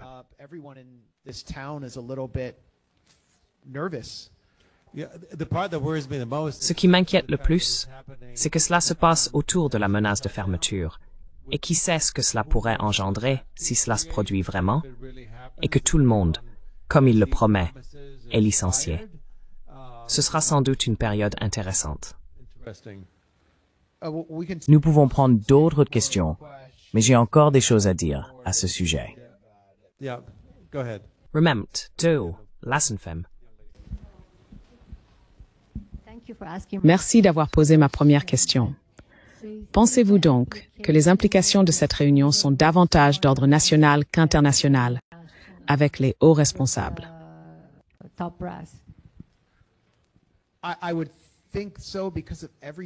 Je le pense, à cause de tout le reste. L'objectif général est de ramener la guerre à l'intérieur du pays, en mettant l'accent sur l'expansion de l'ICE, le déploiement de l'armée et des forces fédérales dans les villes américaines contre soi-disant Antifa. Et cela soutient la stratégie politique de Stephen Miller, qui consiste à maintenir les États-Unis dans un état d'urgence perpétuel, à choquer l'opinion publique américaine et à la polariser afin de faire avancer un programme que seule une minorité très fervente soutient.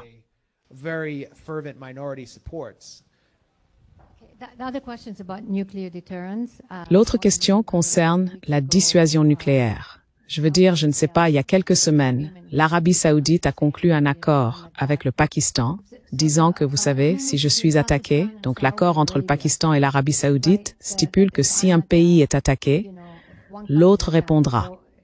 Et le Pakistan est une puissance nucléaire. Alors l'Iran a-t-il un accord similaire avec le Pakistan? Et ça servirait-il de moyen de dissuasion pour le monde, il lieu que l'Iran possède ses propres armes nucléaires?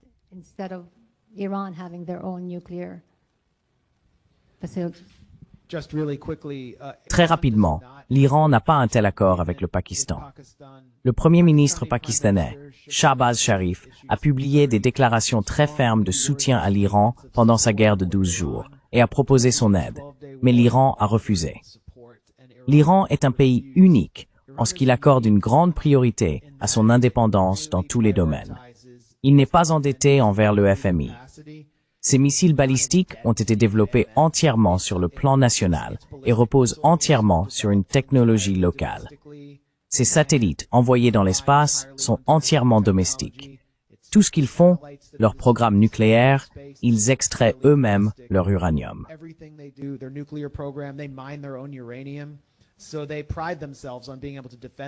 Ils sont donc fiers de pouvoir se défendre de manière indépendante et n'ont fait appel à aucun allié potentiel. Et je ne sais pas vraiment ce que le Pakistan aurait pu faire dans cette situation, mais il n'y a certainement pas de pacte nucléaire. Je pense que l'Iran se concentre surtout sur les infrastructures, le commerce et la restauration de sa monnaie. Et si la Chine devait les aider avec leur défense aérienne, je pense qu'ils accueilleraient cela très favorablement. Israël et les États-Unis font pression sur la Chine pour qu'elle ne leur fournisse pas certains des systèmes de défense aérienne que nous avons vus lors du bref conflit entre l'Inde et le Pakistan, qui ont causé de réels dégâts aux avions fournis par les États-Unis et déployés par l'Inde dans les premiers jours des combats.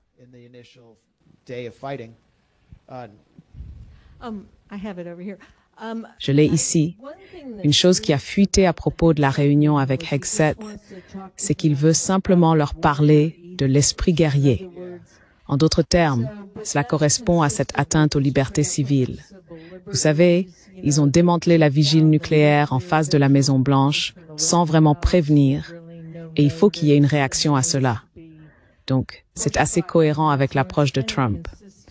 Mais je voulais aussi te demander à propos de l'engagement AIPAC. Certains d'entre nous ont rencontré récemment la sénatrice Angela Alsobrooks dans le Maryland, et nous lui avons dit, vous recevez 457 000 $ par an de l'AIPAC. Est-ce que cela influence votre vote? Et elle a répondu, non, je peux dire non à mes amis, tu vois. Et elle a effectivement voté sur le JRD, comme nous le souhaitions. Mais que penses-tu de l'idée d'essayer de desserrer l'emprise de l'AIPAC?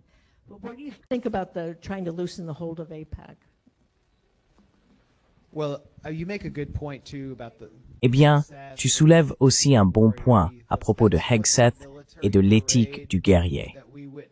C'est vraiment de cela qu'il s'agissait lors du défilé militaire auquel nous avons assisté à Washington, même s'il disait que c'était simplement pour célébrer le 250e anniversaire de l'armée. Il s'agissait aussi de banaliser la présence de chars et de troupes dans nos rues, ce qu'ils essaient de faire depuis un certain temps. No ways, et c'est l'objectif à plus long terme de l'ICE. Normaliser la police secrète, des policiers masqués dans nos rues. Je regardais justement l'équipe de football de Washington et il y avait des publicités pour l'ICE qui proposaient des primes à la signature de 50 000 $ pendant les pauses publicitaires. Je veux dire, ils ne vont pas disparaître. Ils essayent donc de cultiver une mentalité plus pro-Trump, plus à droite et plus politisé au sein des rangs de l'armée, jusque chez ceux qui s'engagent.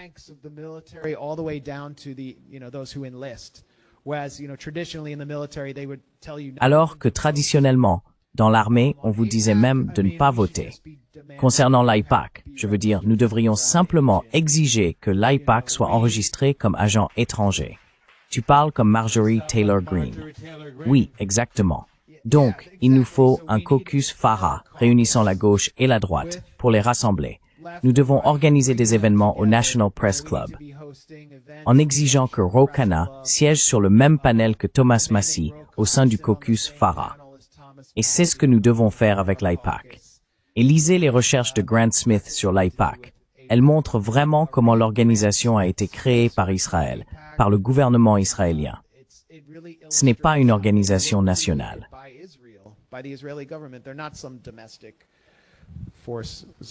Combien de personnes souhaitent poser des questions, juste en général? Donc nous avons, waouh, beaucoup. Ça vous va? Oui, nous avons encore du temps.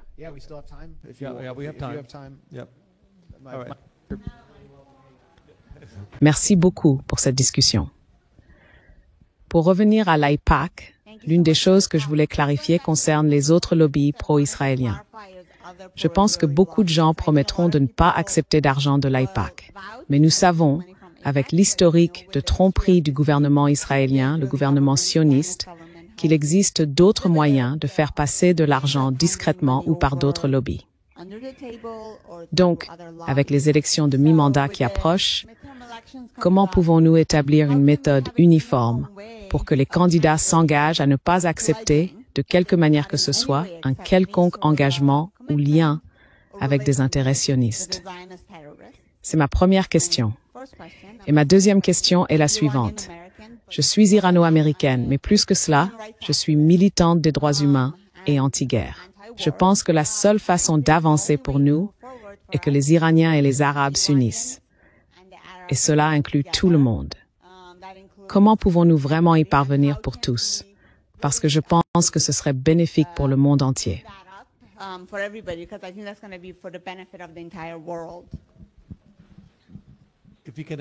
Si tu peux répondre à ça, Max, ce serait vraiment remarquable. Pose une question juive. Je retiens mon souffle. Je retiens mon souffle. Oui. Eh bien, je pense que lorsqu'on traite avec des membres du Congrès, c'est simplement l'AIPAC. Ils refusent les voyages, refusent l'argent. Et il doit y avoir d'autres sources de financement. Ils reçoivent tous ces voyages lorsqu'ils sont nouveaux élus, et ils les acceptent tous parce qu'ils ne savent même pas vraiment de quoi il s'agit. Et pourquoi acceptent-ils l'argent de l'AIPAC au départ? Parce qu'ils ne connaissent souvent aucun riche, ou bien ils étaient de petits entrepreneurs dans des circonscriptions du centre des États-Unis, ou, vous savez, dans des circonscriptions urbaines découpées sur mesure, où ils sont juste là, et puis tout à coup, un type arrive avec une mallette et dit « On va te donner plein d'argent, et tout ce que tu as à faire, c'est de prendre ce voyage gratuit en Terre Sainte. Et quand on te demandera de faire quelque chose sur cette question très spécifique, tu votes avec nous. Pourquoi pas?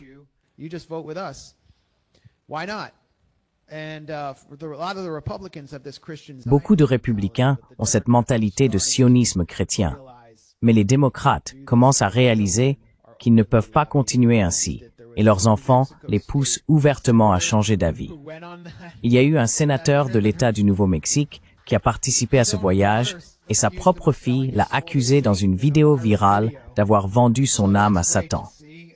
C'est encourageant à voir. Je pense qu'il faut recruter les enfants. Mais en réalité, il existe d'autres aspects du lobbying israélien qui sont plus présents dans la culture. Le ministère israélien des Affaires de la Diaspora a mis en place plusieurs ONG. L'une d'elles s'appelle Concert, et elle paye des personnalités médiatiques et des influenceurs. L'une des personnes qu'ils ont recrutées est Van Jones. Il est désormais un vecteur d'influence étrangère israélienne. Un ancien leader d'une faction maoïste radicale de combat de rue dans la région de la baie, inspiré par les révolutionnaires de Guinée-Bissau, qui en est maintenant à cirer les chaussures de Netanyahou. Nous l'invitions ici autrefois. la Paul ici. He used to speak here when we- Yeah. Oui, Waitwer Health. when we first started. quand nous avons commencé. Et waouh, quelle trahison, quelle honte. Bref, Anyway, Mais que pouvons-nous faire à ce sujet? Nous devrions faire honte à ces personnes. La seule chose que nous ayons là, c'est la honte. Mais avec le Congrès, c'est sur l'IPAC que nous devons nous concentrer. all right, let's très bien. Prenons encore 3 ou 4 questions, sinon nous allons rester ici très longtemps. Voulez-vous faire le tour, s'il vous plaît? Et juste, d'accord, je vais faire 1, 2, 3. Merci, Madison. Thank you, Madison.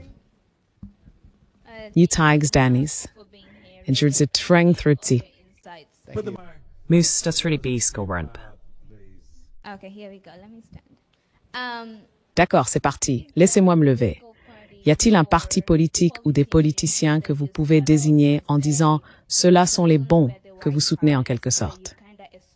Surtout parce que tout est toujours compliqué et mauvais. Mais quand il s'agit de la guerre, c'est comme si les deux camps avaient le pire de tous les maux, le pire de tous les maux des deux côtés. Et puis une autre question. Je suis l'inculpation de James Comey. Je me demande si Israël ou Netanyahou jouent un rôle dans cette dynamique de pouvoir ou si vous avez quelque chose à ajouter à ce sujet. Quelle dynamique de pouvoir? Désolé. Toute l'inculpation qui tombe sur James Comey de la part du ministère de la Justice et la possibilité qu'il y ait une certaine influence là-dedans. Je ne sais pas s'il y a une relation ou un lien quelconque. Je ne sais pas. C'est juste une question que je me pose.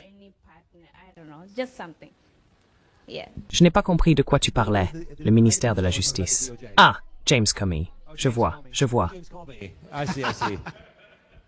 Got Which it. Comey and John Bolton might go down. Comey et John Bolton pourraient bientôt tomber. Qui d'autre? Brennan, John Brennan. Clapper. Clapper. Brennan. C'est comme attraper Capone pour fraude fiscale. It's like getting Capone on tax evasion. D'accord. I'm from Fredericksburg, Virginia. Je viens de Fredericksburg, en Virginie. Ma petite amie et moi y possédons une entreprise et nous essayons de faciliter les opportunités pour que les gens s'engagent dans l'activisme. Je pense que l'un des principaux sujets dont nous parlons ici, en ce moment, c'est évidemment la prise de conscience de la relation vraiment inappropriée que nous entretenons avec Israël et de l'influence qu'ils exercent en contournant la représentation à laquelle tous les Américains ont droit. Mais l'une des choses avec lesquelles j'ai vraiment du mal, c'est d'essayer de rallier d'autres personnes. Parce que pour pouvoir résister à cela, il nous faut un vrai mouvement, le plus massif possible. Et vous savez, Fredericksburg est une ville extrêmement progressiste, d'accord? No, Fredericksburg is an extremely liberal town, okay? And there's a lot of old Democratic Et il y a money beaucoup there. d'anciens fonds démocrates là-bas. Et quand on essaie d'avoir ces conversations avec eux et qu'on parle de l'influence d'Israël, ils se retrouvent un peu bloqués en disant « Eh bien, nous ne voulons pas tomber dans le cliché selon lequel les Juifs contrôlent tout. » Et c'est évident que c'est pas le sujet de la discussion.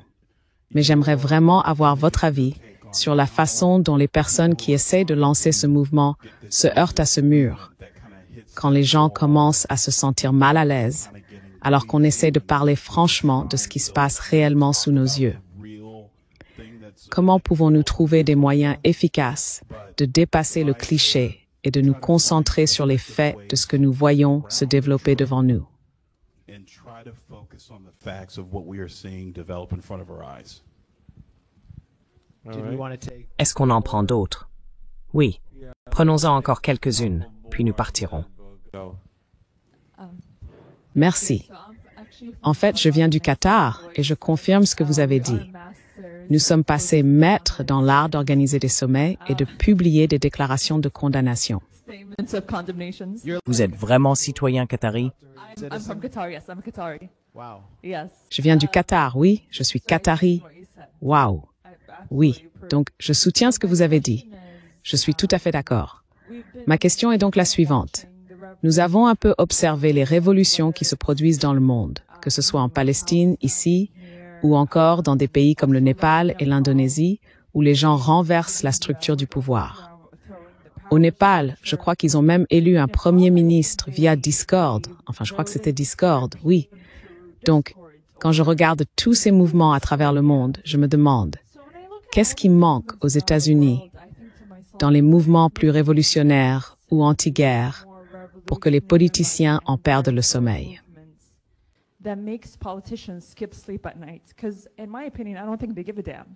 Parce qu'à mon avis, je ne pense pas qu'ils en aient quelque chose à faire. Même s'ils perçoivent la menace, ils savent qu'elle existe, en même temps, ce n'est pas suffisant pour qu'ils prennent des mesures concrètes, comme dire « d'accord, embargo sur les armes » ou « nous allons rendre notre soutien plus conditionnel » ou d'autres mesures concrètes que leurs électeurs aimeraient voir. Alors, qu'est-ce qui manque exactement au mouvement? Je ne dis pas qu'ils doivent être plus violents. Peut-être que je le dis, je ne suis pas sûre. Mais en même temps, selon vous, qu'est-ce qui manque pour que les politiciens prennent davantage de mesures sur cette question?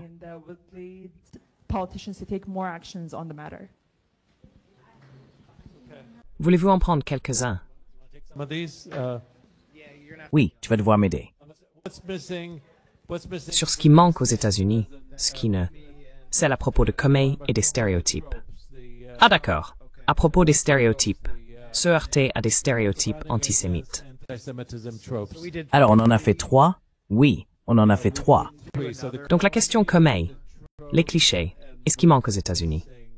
Faisons ici. Prenons celui-là aussi, ça n'a pas d'importance. Désolé, Madison. Vous faire tailler ici.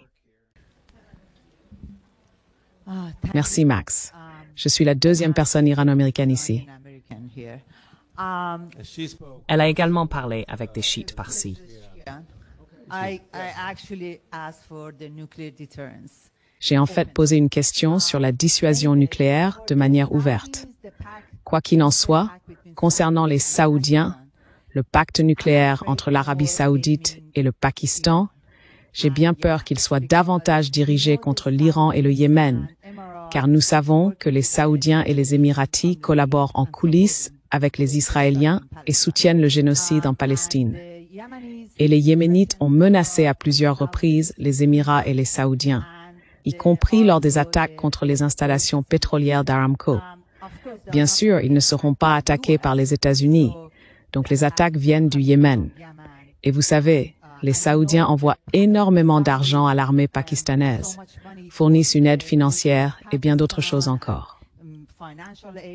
Ne pensez-vous pas que ce pacte vise à sécuriser le pétrole et à anticiper tout ce qui pourrait arriver en Arabie saoudite ou aux Émirats à l'avenir grâce à l'accord nucléaire pakistanais?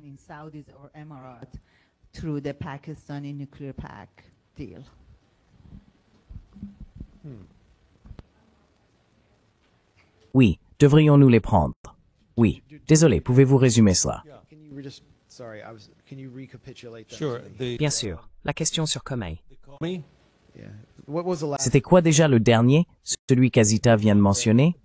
Oui.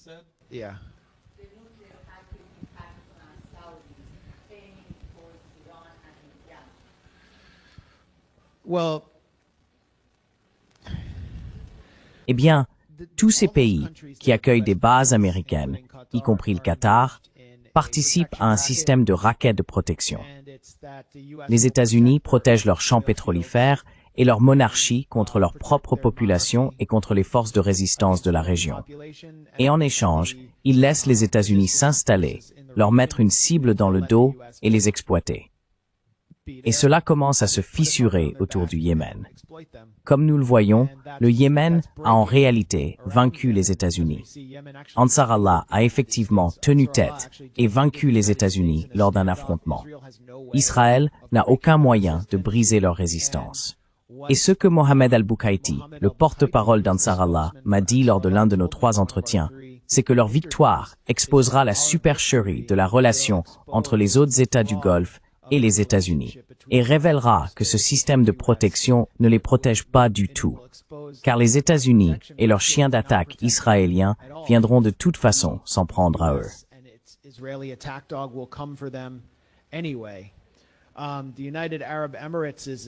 Les Émirats arabes unis sont fortement impliqués, comme vous l'avez dit, dans le génocide à Gaza. Je me souviens, sous l'administration Biden, lors de la dernière intervention de Tony Blinken au Conseil de l'Atlantique, j'étais dehors et tous ces Émiratis en sortaient. J'ai essayé de leur demander « Sur quoi travaillez-vous avec lui? Quels sont vos projets ?» Et bien sûr, ils n'ont pas voulu me répondre. Axios a rapporté que Blinken proposait un plan pour l'après-guerre à Gaza avec les Émirats arabes unis et qui faisait du lobbying pour les Émirats toutes ces années au nom de JP Morgan, c'était Tony Blair. Les Émiratis ont payé l'Institut Tony Blair. Donc Tony Blair va venir et travailler avec les Émiratis pour en gros aider Israël à prendre le contrôle là-bas.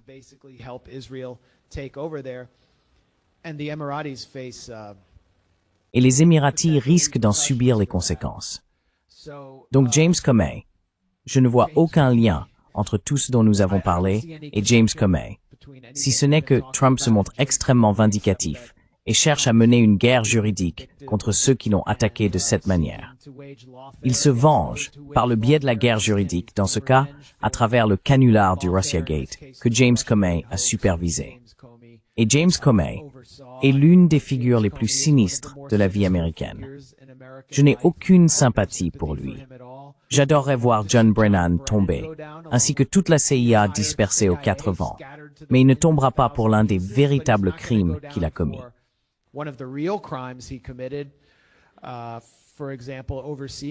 Par exemple, superviser le programme d'armement et d'équipement qui a mis des armes entre les mains de combattants de l'État islamique et d'Al-Qaïda en Syrie pour commettre des atrocités. John Bolton ne sera pas non plus poursuivi pour avoir supervisé des coups d'État et des tentatives d'assassinat dont il se vante ouvertement. Il sera poursuivi pour des documents classifiés. Quelle ville étrange. Et puis si Gavin Newsom arrive là, ou J.B. Pritzker, ou qui sait, alors tous les gens de Trump vont se retrouver en procès. Vous avez Tom Oman, le tsar de la frontière, qui a pris un sac de $50 000 en liquide, d'un agent du FBI sous couverture, et Trump dit qu'il n'a rien fait de mal. Je veux dire, aucun d'eux ne sera poursuivi pour les vrais crimes. Donc cela montre vraiment l'absurdité et le cirque théâtral de Washington.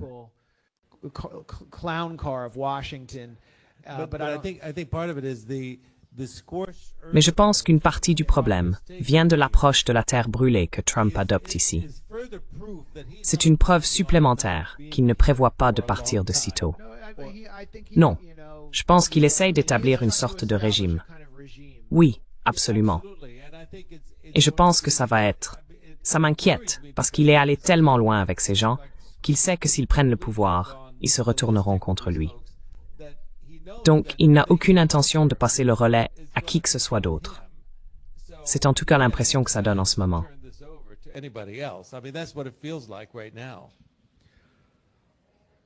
Je veux dire, je ne pense pas que nous serons dans une situation où Trump refusera simplement de quitter ses fonctions, que l'armée sera déployée et qu'ils déclareront la loi martiale s'il perd une élection.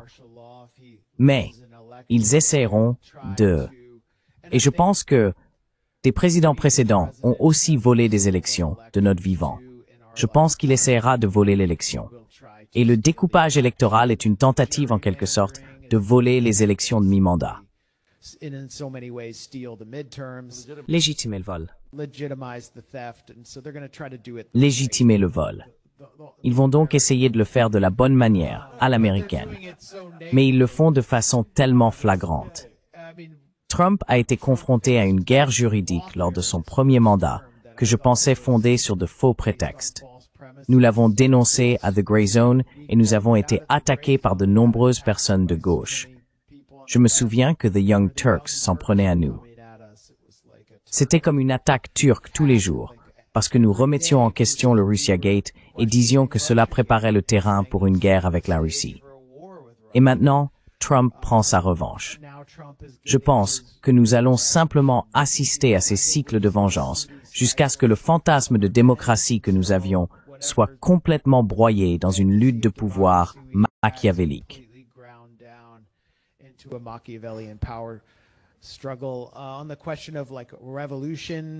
Sur la question de la révolution et du Népal, je ne sais pas trop quoi penser du Népal. Et ce n'est pas forcément inspirant de voir qu'un groupe de jeunes a été poussé à une frénésie révolutionnaire par les réseaux sociaux. Parce que c'est ce qui s'est passé en Ukraine en 2014.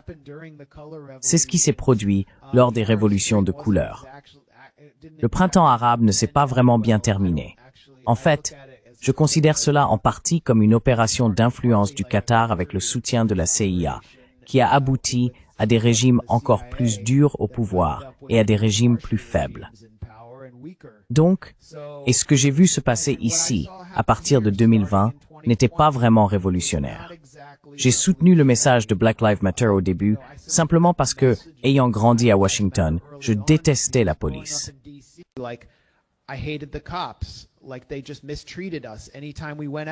Ils nous maltraitaient chaque fois que nous sortions. Ou si j'avais une personne noire dans ma voiture, ils me harcelaient. C'était horrible. Je ne me suis jamais senti. Et donc je me disais, il nous faut une réforme. Chaque année au lycée ici à Washington, il y avait une journée contre les violences policières. Et beaucoup d'entre nous venaient habillés en noir. Et c'était toujours un mardi. C'est ça que je voulais que ce soit. Et puis c'est devenu l'éradication de quelque chose de très abstrait, avec des tonnes d'argent venant des mêmes fondations qui financent ces révolutions de couleur. Ces révolutions de couleur néolibérales, anticommunistes, anti-Chine, anti-Russie à l'étranger.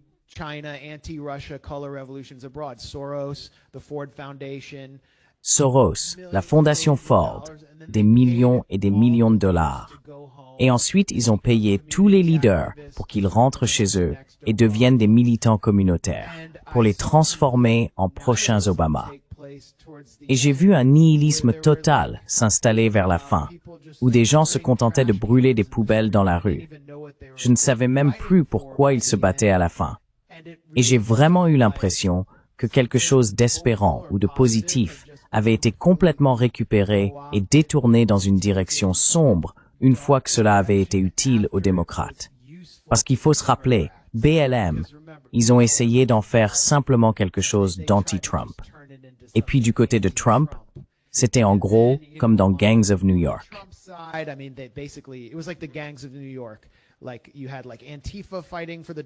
Par exemple, il y avait Antifa qui se battait pour les démocrates et les Proud Boys étaient en quelque sorte l'aile de rue des républicains. Ils sortaient simplement pour s'affronter comme les Sharks et les Jets. Cela me paraissait tellement sans espoir et je n'ai vraiment pas envie de revivre un tel scénario. Mais c'est pourtant la direction que prennent aujourd'hui les forces de l'État sécuritaire. Nous devrions donc nous intéresser aux années de plomb en Italie. La stratégie de la tension qui a été déployée en Italie par l'OTAN, la CIA et les services de sécurité italiens pour polariser la population à travers des actes de terrorisme. Souvent des opérations sous faux drapeaux, comme l'attentat du Café de Milan en 1969, ou l'assassinat du Premier ministre Aldo Moro après son enlèvement par les Brigades Rouges, qui était en réalité manipulé par les services de sécurité en 1969. Tout cela visait à rendre la population tellement effrayée par toute idée révolutionnaire ou même réformiste qu'elle se tournerait vers le centre et s'accrocherait à l'État sécuritaire pour se protéger.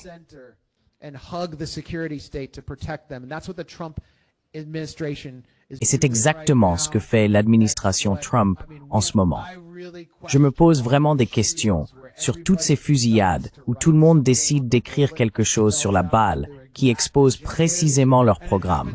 Et il se trouve que cela correspond exactement à ce que Trump veut diaboliser. Et je suis en fait surpris par le scepticisme du public américain. Ils n'adhèrent pas vraiment à tout cela, mais ils veulent nous militariser et imposer la loi martiale. Et ils ont besoin de ces événements pour nous choquer. Donc ce que nous devons faire en premier, avant même d'envisager un élan révolutionnaire positif, c'est comprendre ce qu'ils essayent de nous faire et y résister.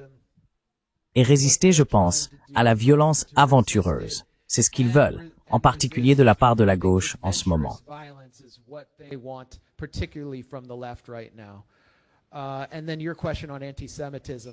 Et puis votre question sur l'antisémitisme.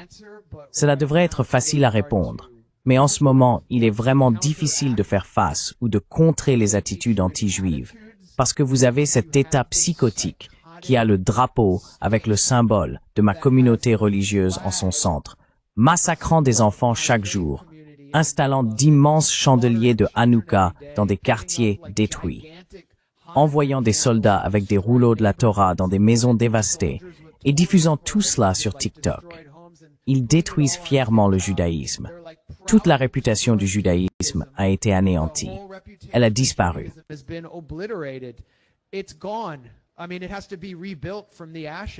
Je veux dire, il faut tout reconstruire à partir des cendres. Et il n'y a pratiquement rien que je puisse faire pour essayer de convaincre un non-juif qui, par exemple, n'a pas assisté à des bar mitzvahs à l'école en grandissant et n'a pas côtoyé de juifs, qu'en réalité, certains d'entre nous sont bien parce que c'est tout ce qu'ils voient. C'est vraiment difficile à faire. Et puis, il y a une autre génération qui a peur d'en parler. C'est de ça que parle le nouvel épisode de South Park. Tu l'as vu? Regarde le nouvel épisode de South Park. C'est intéressant. En gros, c'est qui déjà Cartman? Qui est l'enfant juif? Cartman n'est pas l'enfant juif. Kyle. Cartman is the Jewish kid. Kyle. So Kyle's mom, Donc, la mère de Kyle.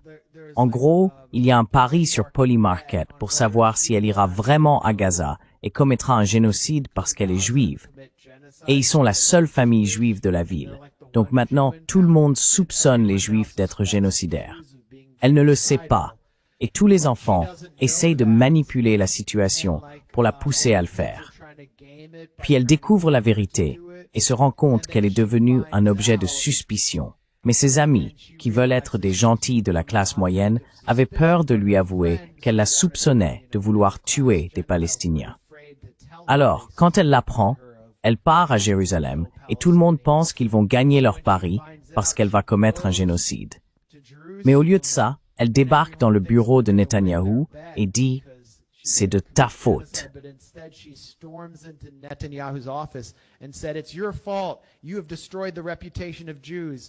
Vous avez détruit la réputation des Juifs. Comment osez-vous? En rasant des quartiers et en massacrant des enfants, vous avez détruit notre religion. Donc je veux dire, même une franchise comme South Park le dit en quelque sorte. Je ne pense pas que les Juifs soient les victimes ultimes ici. Mais ce qu'il faudrait faire, à mon avis, et ce que nous devons faire dans ce genre de conversation avec les gens, c'est recentrer le débat sur le sionisme et expliquer la logique du sionisme. En quoi il diffère du judaïsme? Combien de Juifs ne le soutiennent pas? Combien de Juifs ultra-orthodoxes l'ont traditionnellement rejeté? Et comment le sionisme a capturé le judaïsme et toutes nos institutions communautaires?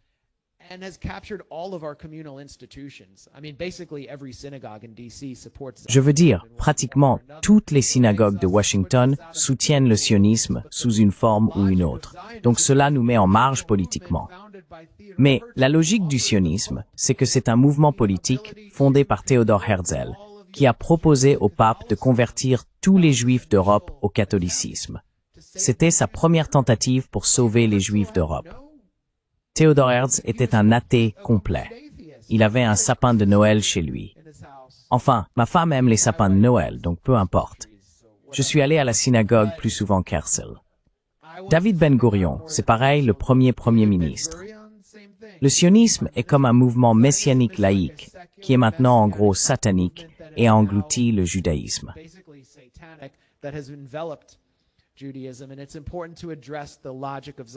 Et il est important d'aborder la logique du sionisme. Et voici un point que je voudrais souligner en conclusion. Le sionisme a besoin de l'antisémitisme comme carburant pour survivre. Il a besoin que des gens détestent les Juifs. Ainsi, lorsque Jonathan Greenblatt, le principal censeur de l'ADN, affirme que 2,2 milliards de personnes dans le monde nous détestent, c'est une déclaration de victoire. Il en a besoin parce que cela justifie, soi-disant, Israël comme un sanctuaire fortifié pour tous les Juifs du monde, alors qu'en réalité, c'est l'endroit le plus dangereux pour les Juifs. Il l'encourage donc, et ils doivent convaincre les Juifs de partir, de faire leur aliyah, ce qui signifie monter. Et comment peuvent-ils les convaincre de partir? En détruisant leur société. by wrecking their societies.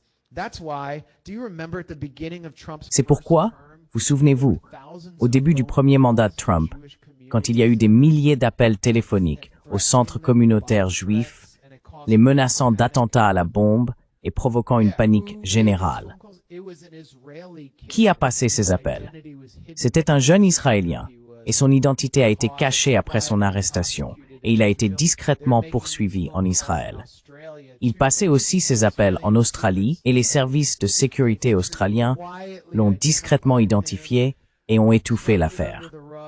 Tout le monde pensait qu'il s'agissait de nazis d'extrême droite dans notre pays. Donc il continue à faire cela, et il continue à le faire en Australie. Vous avez vu ça? Il y a eu toute une vague d'antisémitisme, des synagogues incendiées, etc. Il s'est avéré que quelqu'un de l'étranger payait des criminels pour faire cela. Et à la fin, sans aucune preuve, ils ont accusé l'Iran, alors qu'un seul pays en tire profit.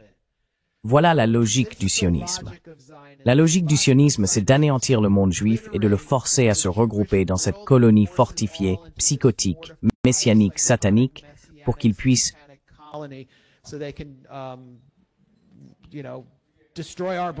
Vous savez, détruire nos cerveaux. Et nous n'allons pas, nous sommes plus nombreux maintenant, à ne pas laisser faire qu'avant.